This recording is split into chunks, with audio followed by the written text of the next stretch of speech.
ప్రజాపాలన పేరుతో ప్రజలను కాంగ్రెస్ ప్రభుత్వం మోసం చేస్తుందని కౌన్సిలర్ నిమ్మశెట్టి విజయ్ అన్నారు. వేములవాడ పట్టణంలోని 3వ వార్డులో ప్రజాపాలన వార్డు సభ కార్యక్రమం నిర్వహించి వార్డు ప్రజల నుంచి దరఖాస్తులను స్వీకరించారు.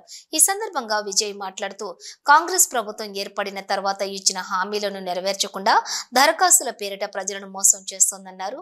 ప్రభుత్వం ఏర్పడి సంవత్సరం గడుస్తున్నా ప్రజాపాలనలో ప్రజలంతా నష్టపోయారని, ఎన్నికల్లో ఇచ్చిన హామీలను కాంగ్రెస్ ప్రభుత్వం నెరవేర్చాలని డిమాండ్ చేశారు.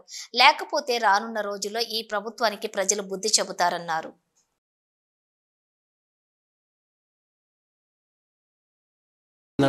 మరి కాంగ్రెస్ ప్రభుత్వం ఈరోజు ప్రజాపాలన వార్డుల 4 గ్యారెంటీల అమలు కొరకై ఏదైతే వార్డు సభలు నిర్వహిస్తూ ఉన్నారో మరి దీనిలో 4 అంశాలను 4 గ్యారెంటీలను వీళ్ళు అమలు చేస్తామని చెప్పి మరొకసారి ప్రజలను మోసం చేయడానికి ప్రయత్నం చేస్తూ ఉన్నారు.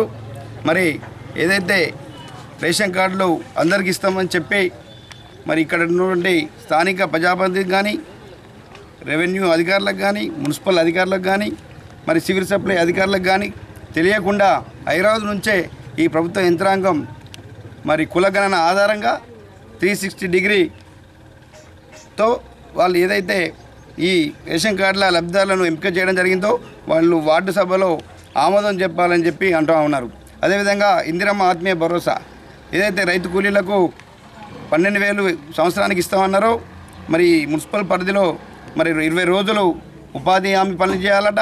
ఒక గుంట భూమి కూడా మరి ఆ రైతులకు ఉండొద్దట.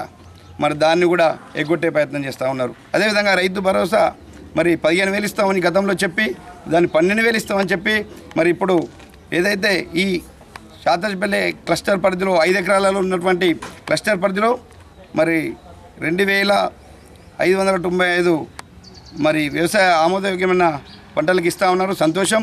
మరి ఎప్పుడో ఇస్తా అన్నారు. మరి ఇక 3 పంటలకు ఇవ్వాల్సి ఉంది. మీరు గతంలో అది కూడా ఇవ్వాలని చెప్పి బీఆర్ఎస్ పార్టీ పక్షాన డిమాండ్ చేస్తూ ఉన్నాం. అదేవిధంగా మరి ఇందిరమ్మ ఇండ్లు అని చెప్పి ఒక కమిటీ వేసి మరి దానిలో ఈ యొక్క లబ్ధిదారులు మరి నియోజకవర్గానికి 3,500 ఇండ్లు శాంక్షన్ అని చెప్పి మరి వార్డు కూడా అడపదడప 2, 3, 10 ఇచ్చే పరిస్థితి ఉంది. మరి దానిలో కూడా నిష్పక్షపాతంగా ఎవరైతే నిరుపేదలు ఉన్నారో వాళ్ళకి ఇవ్వాలని చెప్పి డిమాండ్ చేస్తూ ఉన్నాం. మరి అన్ని హామీలు ఇస్తామని చెప్పి అధికారంలో వచ్చినటువంటి కాంగ్రెస్ పార్టీ అన్నిటికి కూడా కోతలు వేస్తూ ఉంది. మరి ఎక్కడ చూసినా ఈ యొక్క వాళ్ళు ఇస్తాన్న హామీ ఒక్కటి కూడా ఈ 6 గంటల 13 అంశాలలో ఏది కూడా సంపూర్ణంగా లేదు. ప్రజలంతా ఆగ్రహంతో ఉన్నారు. మరి మేము బీఆర్ఎస్ పక్షాన కొట్లాడడానికి సిద్ధంగా ఉన్నాం. మీరు ఇచ్చిన హామీలు కూడా అన్నింటి కూడా నెరవేర్చేదాకా కూడా మిమ్మల్ని వదిలిపెట్టామని చెప్పి ఈ సందర్భంగా హెచ్చరిస్తూ మరి ఈరోజు ఏదైతే వార్డు సభకు మీరు 4 గ్యారెంటీలు అన్నారో అది ఏది కూడా ఇక్కడ ఉన్నటువంటి 10% పేదలకు కూడా వచ్చే పరిస్థితి లేదు. కాబట్టి నేను దీన్ని బైకట్ చేస్తూ ఉన్నాను.